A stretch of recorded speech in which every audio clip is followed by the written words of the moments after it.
but get outside. Yeah. And you know that works, right? Oh, yeah. I get that. Towards the end, it was, if it's brown, it's down. Yeah, Big sausage. She had a. it doesn't taste very good. It doesn't. No, it is. Sorry, I'm focusing. Oh, you're fine. It's time to get the party started, I guess, as they say. Yes. Ladies, picking up fabric for this.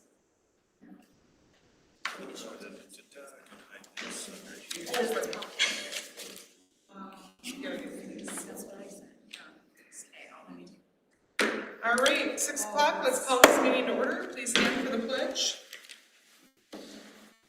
Pledge allegiance to the flag of the United States of America and to the republic for which it stands, one nation, under God, indivisible, with liberty and justice for all.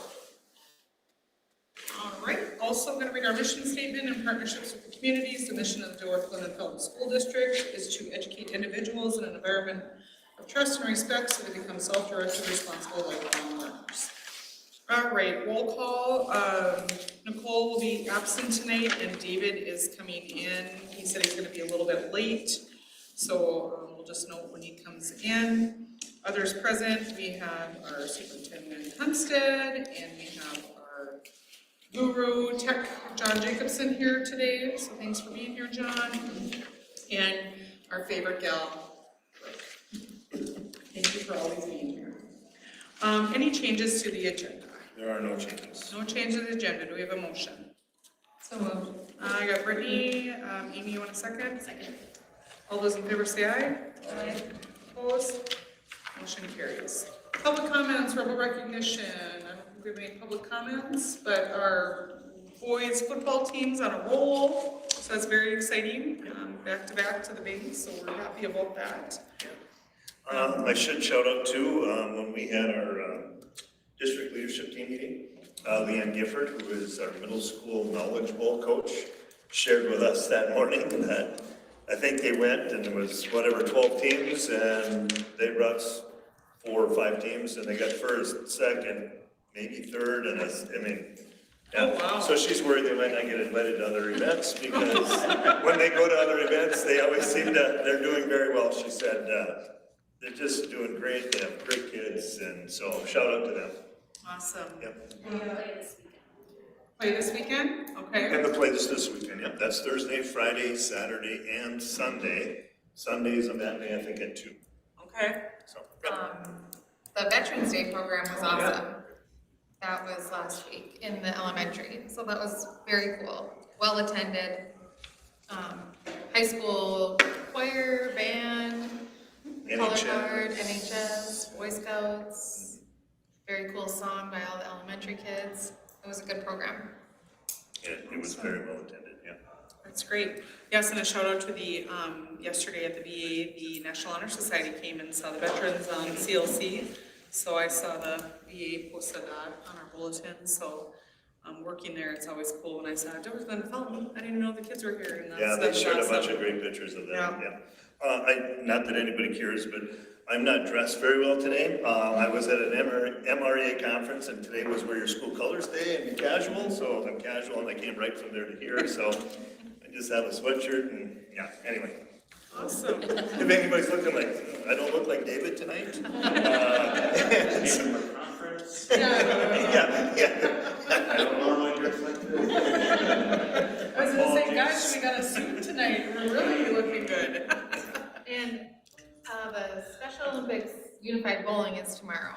So good luck and have fun. Lots going on around here. Okay. Anything else, team? All right, let's move on to reports. Daily presentation, I think John Hagan is with us. John is with us. Can you hear us, John? Yes, I can hear you guys. Can you hear me? Yep, we can. You have the floor. Go ahead. Alrighty. Well, before I get into the fun stuff of financial statement presentation, I did want to, shout out DGF, the football team, for making it to state back-to-back years. I went to Barnesville, and I know we've been there now 2 years in a row. It's cool to have these local communities reaching it there. I know sometimes Barnesville, DGF might be a little bit of rivals in a way, but it's cool that having 2 local programs getting all the way there back-to-back years. So. Thank you, John. Yeah, thank you. And good luck to Lawrenceville too, as Yeah. hard as that is to say. Yeah. No, I think we played this year, didn't we? Yeah, we did. Yeah. About the audit. I won't remind you of the score, but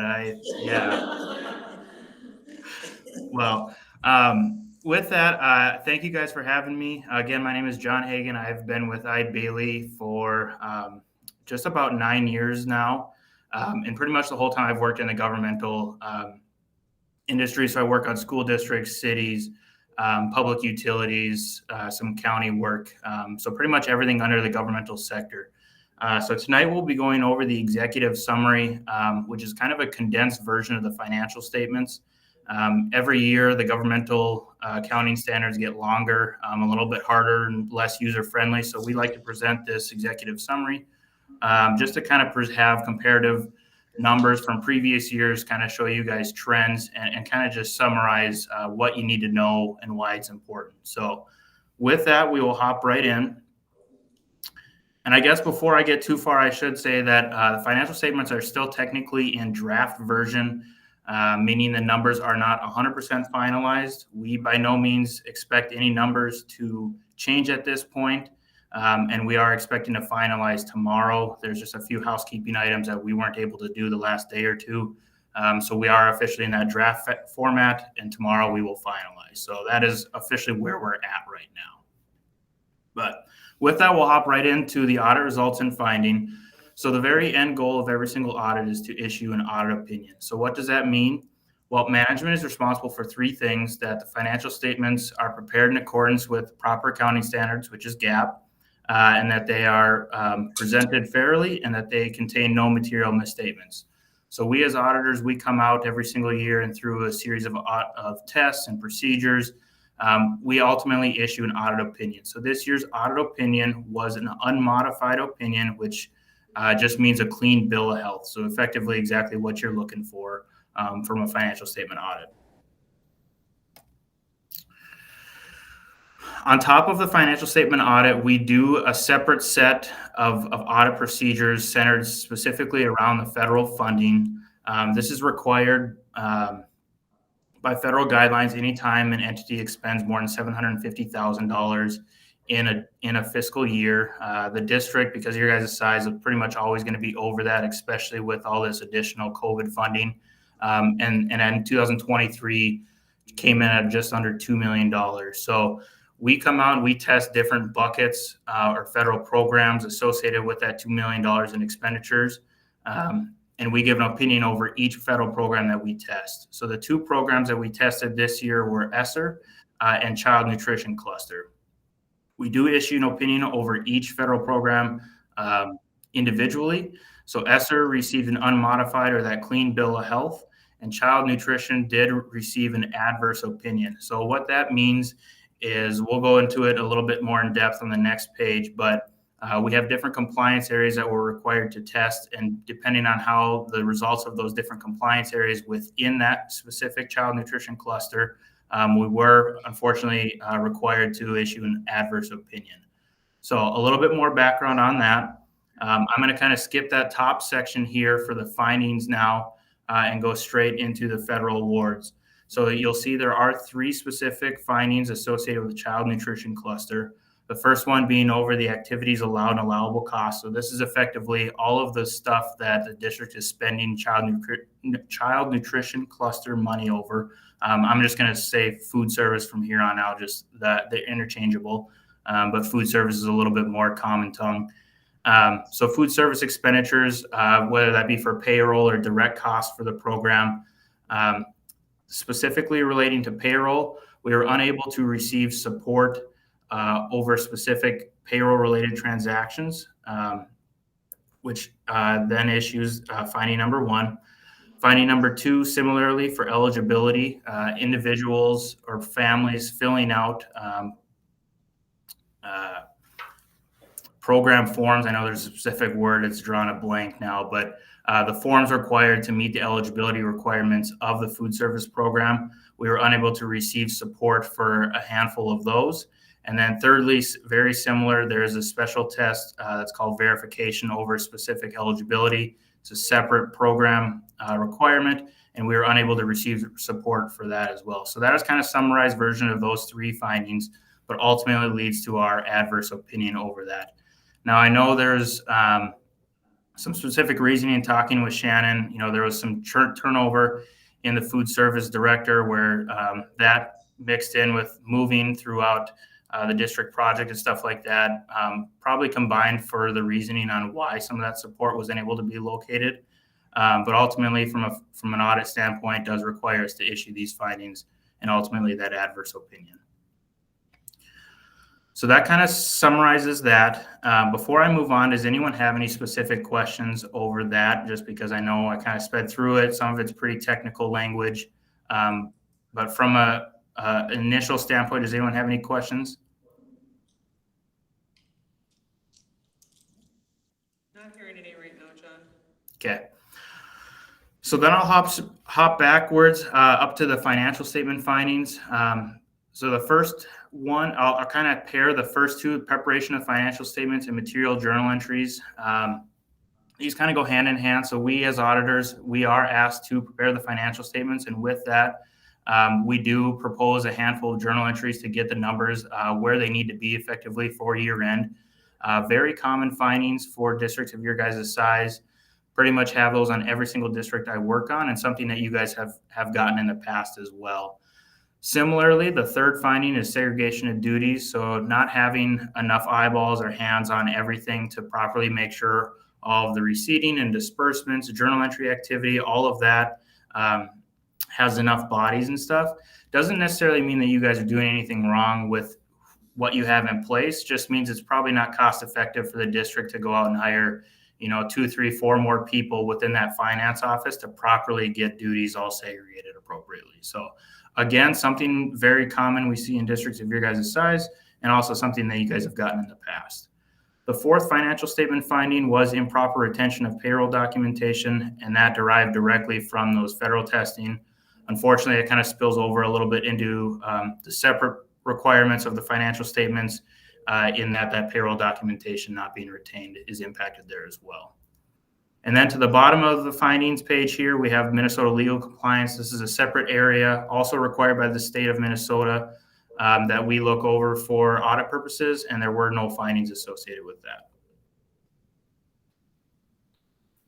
So a little long-winded on that. So now let's hop into some numbers, and I'll kind of go through a little bit quicker here so we're not here all night listening to myself. But first slide we have here is cash and investments. This just shows the cash and investment balances of the district over the last 10 years in thousands. So ending 2023 was about $5.7 million. One thing to note, this does not include capital projects funds or any cash held with the fiscal agent for your guys' bond sinking funds. We kind of exclude those just because those can vary year over year, especially capital projects, depending on timing of bond proceeds and spending that down for projects. So we exclude that. This is kind of the main operating cash, if you will, for the district.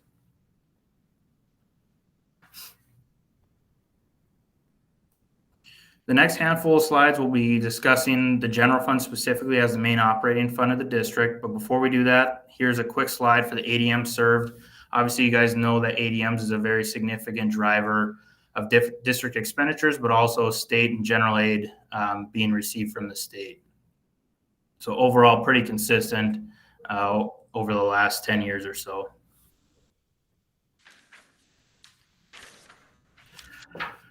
Next slide is a little budget to actual comparison. There's a lot of numbers in here. I won't go in too in depth. I'll keep it pretty high level. We'll focus on the third column being your actual compared to the first 2 columns being your original and final budgets. Total revenues in the general fund, and this is general fund only. Total revenues for the year was about $19.2 million. A little bit down the page, total expenditures being $18.8 million. So a total change for the year's revenues be over expenditures of about $380,000, which brings your ending fund balance to about $2.4 million. So if I can kind of have you guys circle that 2.4 million in your head, we'll be kind of going over that here in the next couple slides. So the ending fund balance being positive, what does that do for the district? It does a number of things. First, it contributes to a favorable bond rating. So if the district does go out for additional bonds in future years, having additional fund balance can get you guys better interest rates on those bonds. Secondly, it produces investment income and a source of working capital to meet cash flows. So effectively having your money work for you in the bank is always a plus. And then thirdly, and most importantly, offering a cushion for unexpected expenditures or revenue shortfalls. So think of this kind of as your savings account. Obviously, everyone wants to have more in their savings account than they have. But ultimately, that's kind of what it's viewed as, is what do we have there for a rainy day? This slide is a pretty technical one as far as different fund balance categories that are common in governmental entities. I'll kind of hit this one high level, and then we'll go over it a little bit more in depth with some actual numbers. But for the district, in the general fund, there are 3 different categories of fund balance. The first one being non-spendable. This effectively is money that's already been spent, so it's not in spendable form, and really relates to prepaid expenses or inventory within the district. The next one is restricted. This is common for school districts being restricted by different MDE programs. The third and fourth, committed and assigned, would be if the district school board, if you guys wanted to earmark anything for specific projects in the future or anything like that. Currently, you guys do not do any of that, which is just fine. And then the last one is your unassigned. This is kind of your anything other than what kind of the leftovers after everything. Truly is what is undesignated and up to the district's discretion on how to be spent.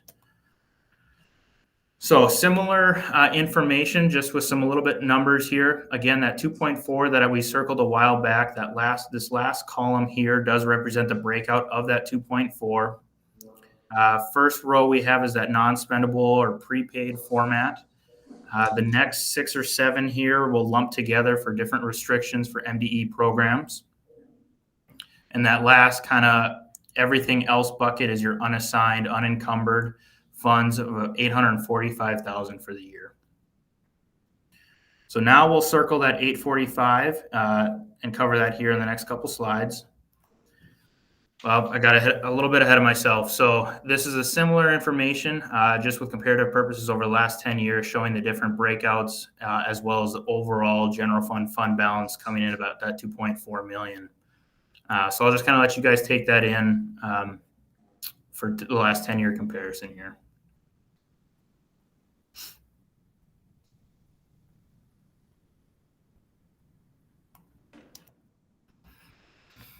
Okay, so $1 million question is, where should the district be? Unfortunately, there is no golden answer or anything perfect out there. There's no right or wrong answer, really. It's really up to the district's discretion on where you guys want to be. So the district does currently have a policy stating that they have a goal target of no less than 10% of annual operating expenditures and no more than 15. So kind of that sweet spot between 10 and 15% of annual expenditures. Sitting in that leftover fund balance. For the year, that target goal would be about 1.9 to about 2.8 million. Where again, the comparative number for the district is about 850,000. The GFOA is a national governmental agency. Just for a little bit of comparative purposes, they suggest not having less than 2 months or about 16.67% of annual expenditures sitting in that bucket. But again, that applies to all governmental entities, so schools, cities, counties, etc. So this is a graph showing the last 10 years of that ending fund balance of unassigned, that 850,000 as a percent of annual expenditures. So the district does come in at about 5%. Which is another way to look at it, as you could operate about as is for a little over half a month with no additional revenue coming in. So the maroon lines here do indicate the district's policy of a goal of having that between 10 and 15%. So you guys are under that, which is pretty consistent with previous years, but in 2023, we did see a slight uptick in that number.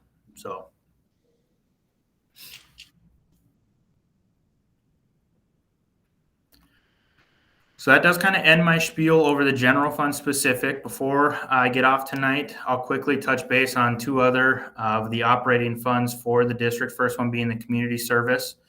The ending fund balance for community service was about $140,000. And then obviously this is similar is a comparative to the last 10 years of fund balance. We often see community service being right about break even with most districts. So the fact that there is a surplus is good for the district. We always, target the community service to be operating efficiently and sustainable for itself. So roughly being break even or having revenues a little bit over expenditure. So sitting good on community service here. Very similar slide for the food service, coming in with an ending fund balance of just over $350,000 in 2023. The maroon line here indicates, I'll kind of finger quote, a maximum allowable fund balance from MDE of representing 3 months worth of food service related expenditures. The reason I kind of air quoted is that's kind of a suggested guideline by MDE. If you are over that, it doesn't really change anything for the district. You're not going to get funding pulled or anything like that. What MDE asks is that you guys start having a plan in place on how to spend some of that down. A lot of times districts will look at kitchen upgrade or something like that, or basically how they can spend a little bit more in that food service. Obviously in 2022 and 2023 here, you're seeing large upticks of this fund balance, which was largely due to that food service program being additional funding through COVID-19 and having all meals being free. So now I know in 2024 here, meals are no longer free. So you might see that fund balance come back down to a little bit more regular, what we've seen over the past 10 years. So it might correct itself. Otherwise, maybe start considering how to spend that down. I don't know if I've ever had a district get communicated directly from MDE if they've had an amount over that, but just something to be aware of.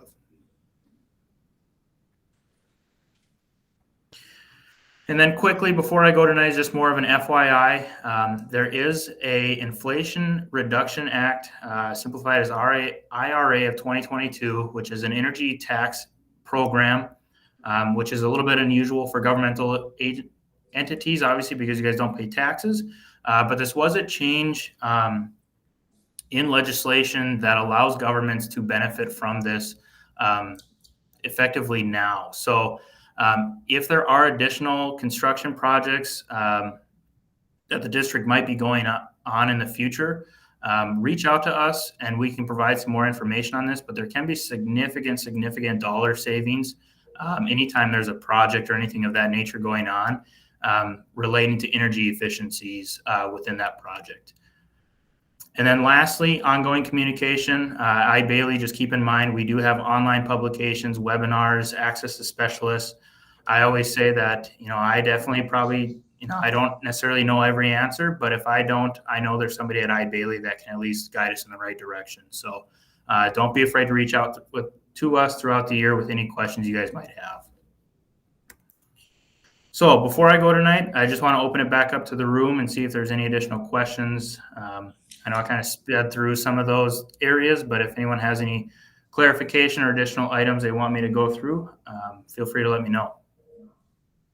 One thing I'll tell everybody is that I shared a few sheets with you, just to summarize, make it easier. I didn't know how this was going to work on the camera or the TV screens. I have, John has shared this full PowerPoint with me, so if anybody wants it, I can share that with you. So just so you know. Okay. Questions for John? Anybody? All right. Thank you, John. Yeah, well, thank you guys. Thanks for having me, and a special thank you to Shannon and the rest of the finance team for all their help throughout the audit.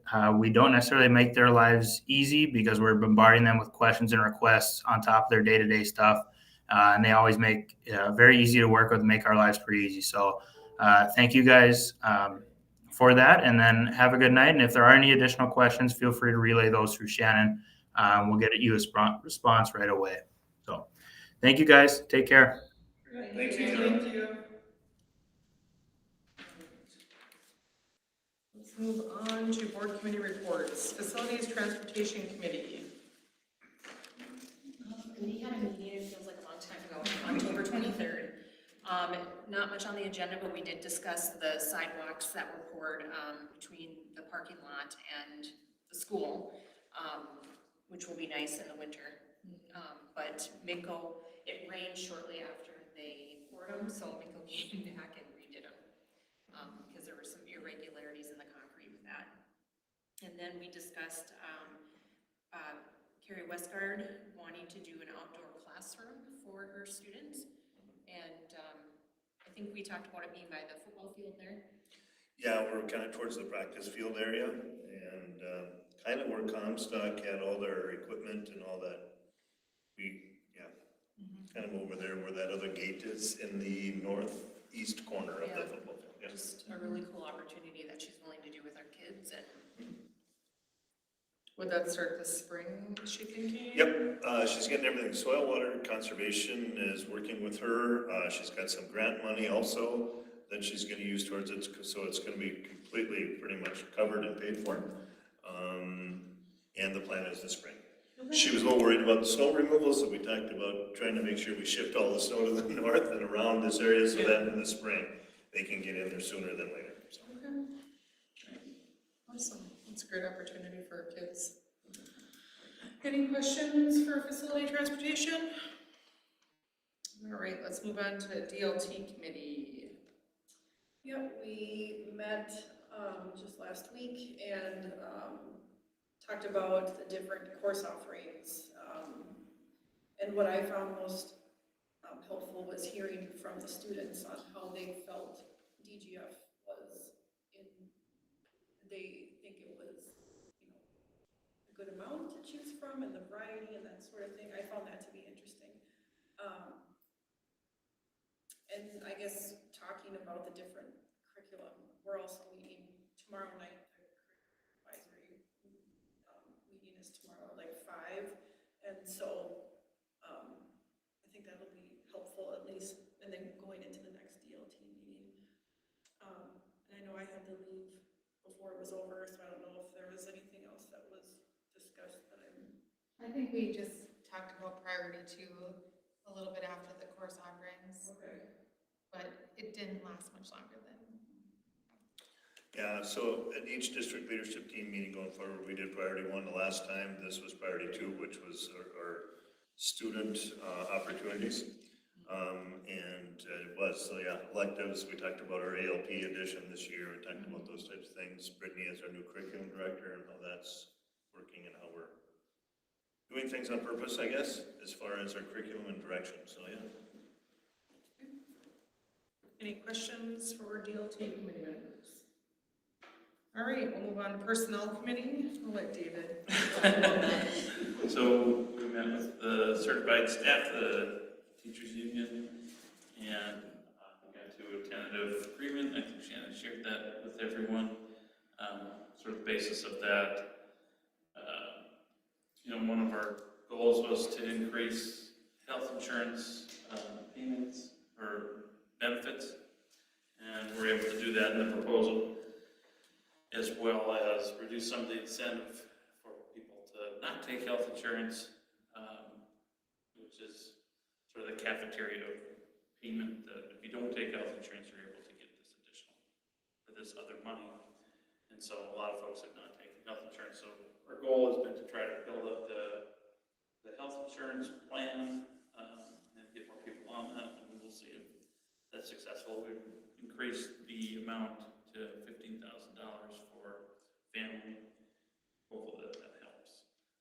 We're able to get some increases on the matrix, and I think the total plan was right around 1.3, but my memory is failing me, but I think it's right. And we will start looking at non-certified negotiations here, so into the frying pan, out of the fire, or out of the frying pan into the fire. So, shall see. More negotiations, fun. When will they let you know? Yes, good question.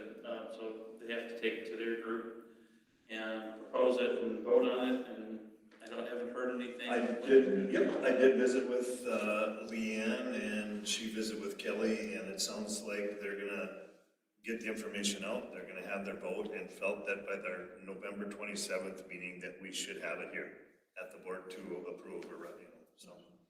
We'll see, but that's what they were hoping for, and that's what they were thinking would happen, so, yeah. We're very hopeful that that gets through, 'cause, you know, I think it's gonna be really good for the staff.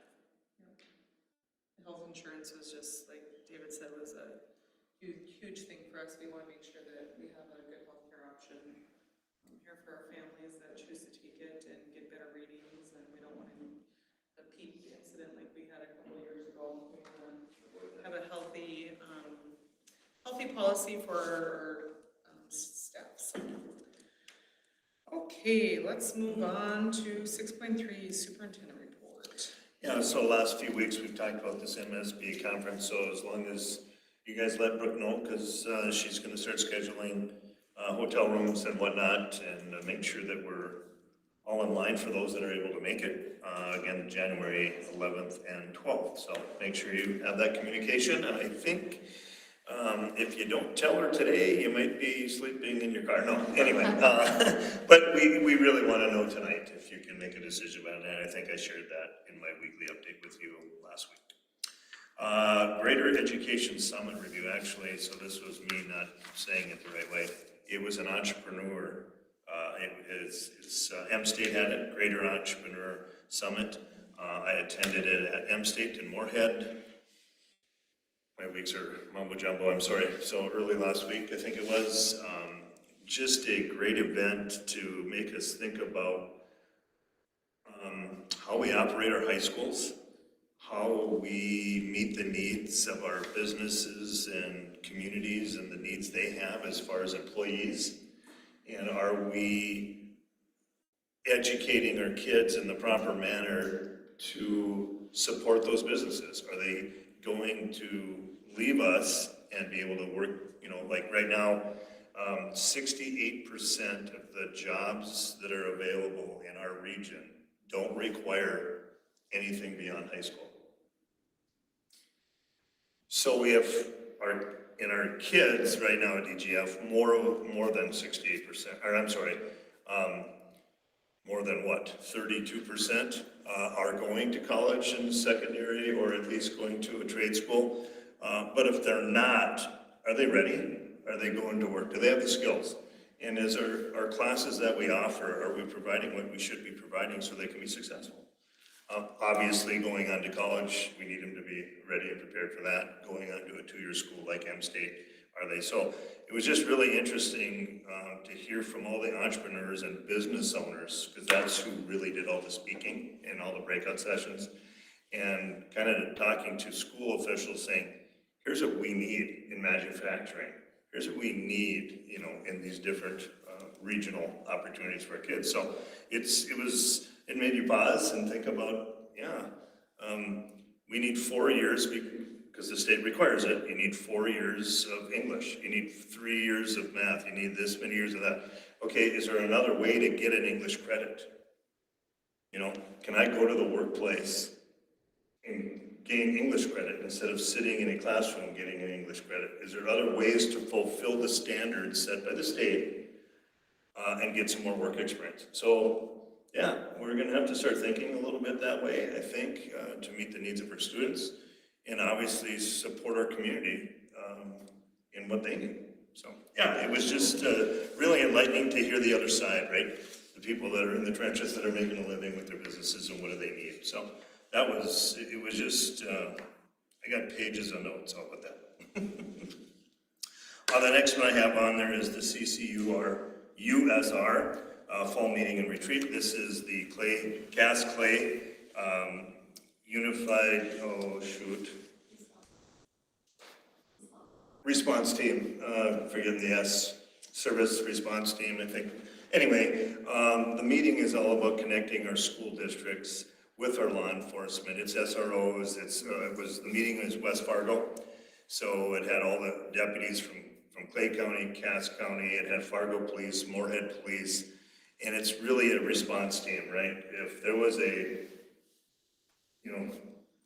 I'll just say bad thing that happened in a school, are we ready to support each other?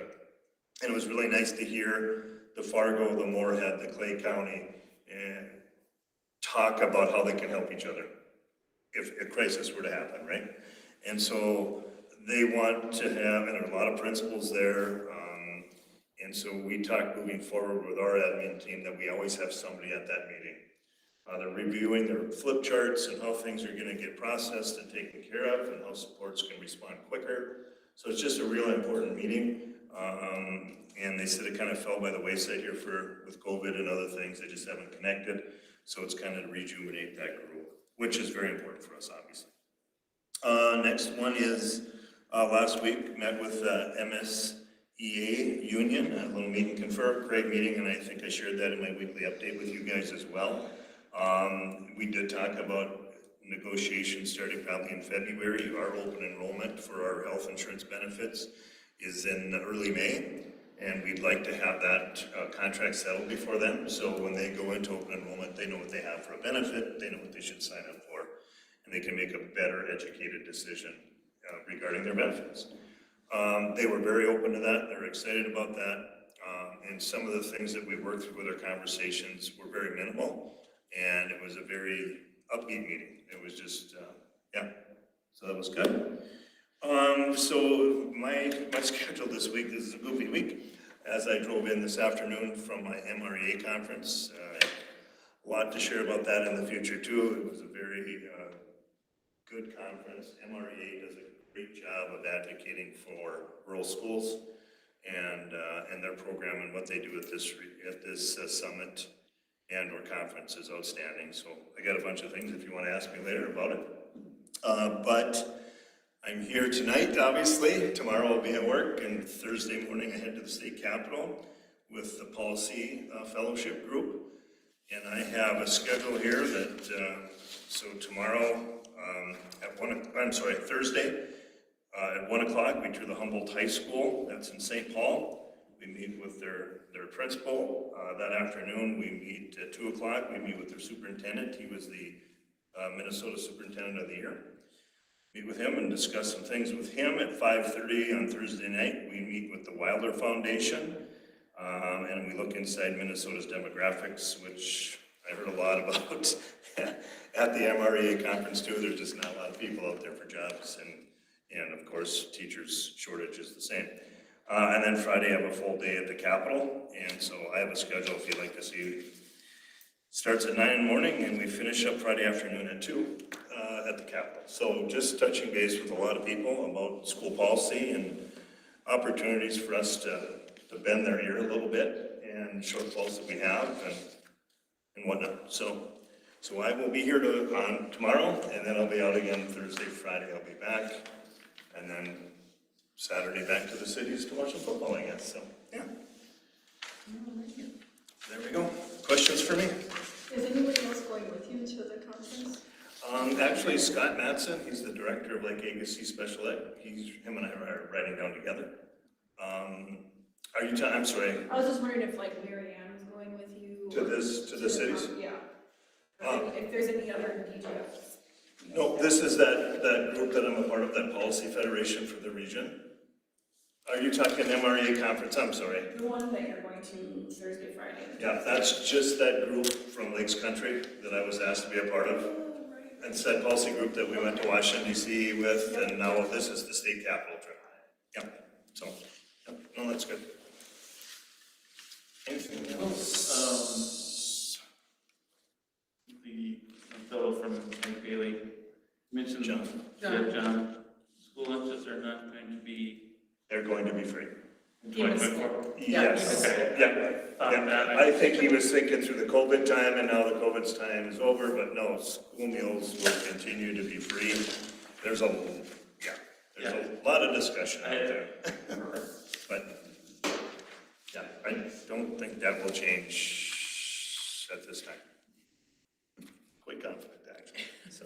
Anyway. All right, thank you, Shannon. Moving on to approval of the regular meeting, October 23rd, 23. Do I have a motion? Motion by Amy. Is there a second? Second by Laura. All those in favor say aye. Aye. Opposed? Motion carries. Consent agenda, claims and accounts, Laura.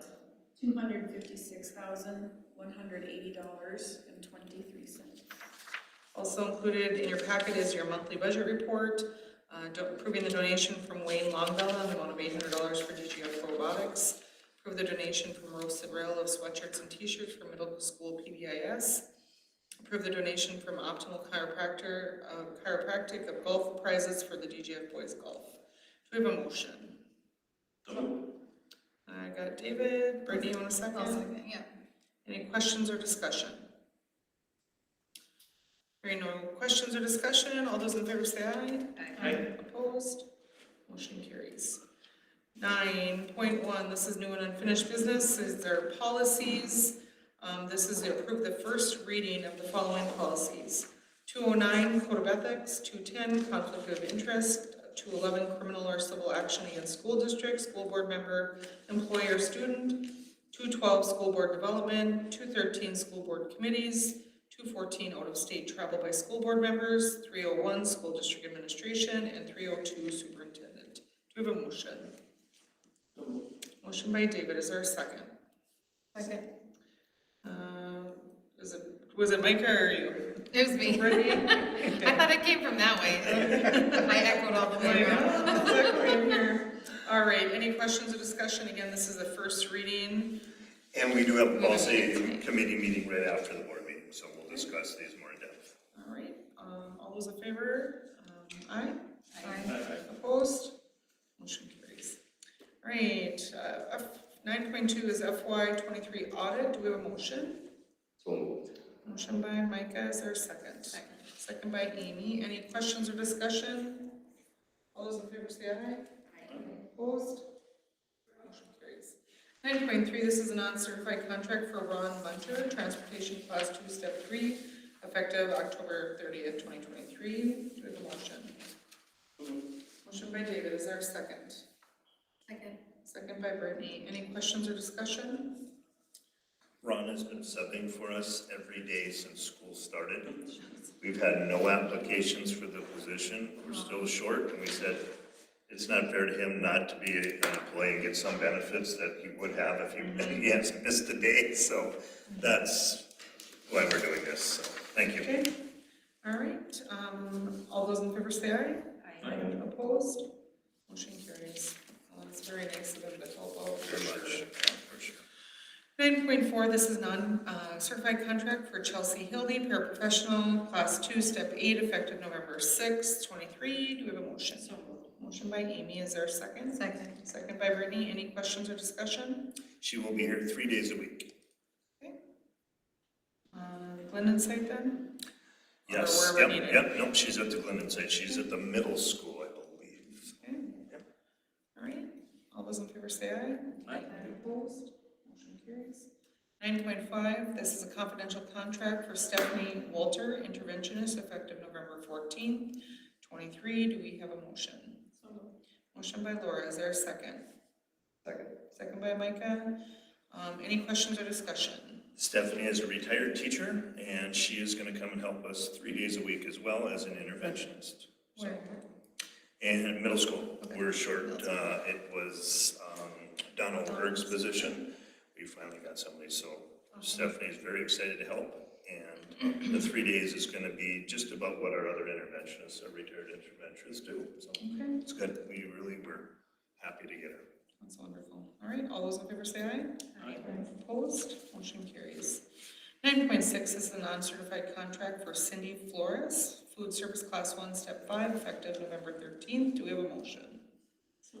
Motion by Laura, is there a second? Second. Second by Micah. Any questions or discussion? Is this gonna be in Glendon or Dover? This one is in Glendon, but she may be helping a little bit of both things. She'll have a little cross training. So. Okay, all those in favor say aye. Aye. Opposed? Motion carries. 9.7, this is a certified contract for Chris Fossler, speech language pathologist, MA step 30, or plus 30, step 18. Do we have a motion? Motion by David, is there a second? Second by Brittany, and it sees, this is effective January 2nd. Sorry, I didn't say that. Yeah, it is. She has to fulfill her contract a little bit that she has in a neighboring district. We also have a virtual speech contract right now with another company. we've already talked with them, we had to give them a 30-day notice, they are understanding completely, and so we'll be closing out that contract with them and then having Chris step in starting January 2nd. Did we have the virtual contract because we couldn't hire someone in-house? We didn't have anybody, we had no applicants for this, and then Morehead State, their students come do some testing for us too on Fridays. And so Chris is also gonna be able to take that on, and so we're gonna be able to save the money that MSUM, we were kind of using on an as-needed basis, but it was happening Sure. almost every Friday, or a fair amount on Fridays, so Chris will be able to save us there. So overall, it's almost the exact same money, but instead of getting help 3 days a week and not in person, we're gonna get 5 days a week and in person. So it's gonna be a big upgrade, so we're excited that Chris, you maybe know his last name, she's related to one of our other interventionists. All right, do we have any further questions? All those in favor say aye. Aye. Opposed? Motion carries. Next board meeting is Monday, November 27th at 6 PM, DGF Community Room.